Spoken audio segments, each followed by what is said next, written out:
Ritchie.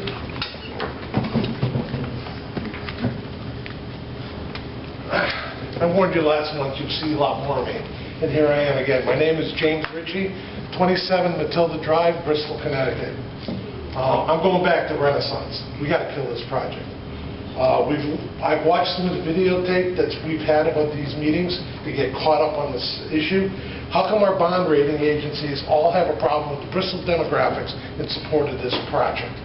Mr. Average just made a mention, $31.2 million something deficit to go forward with a project.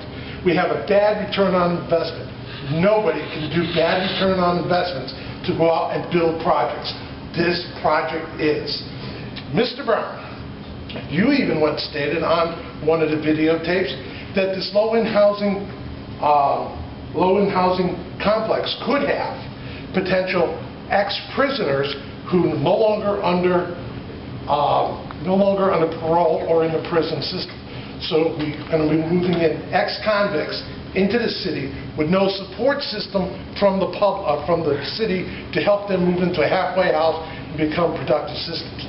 So this project is now going to cost more time, more reticence of what's going on. Because now we're going to have to support this type of material.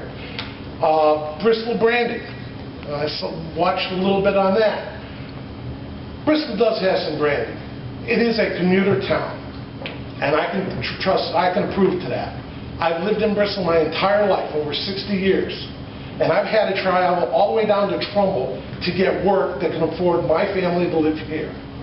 That's an hour and a half one way. 5 days a week, 600 miles a week I used to put up until I got a job in Middletown. Because Bristol does not support the type of business I'm in, and many of the people business in here. My 13-year-old daughter is going to be paying for this Bristol Renaissance when she gets to be my age. Bristol downtown is no longer downtown. It's Route 6 down towards Farmington.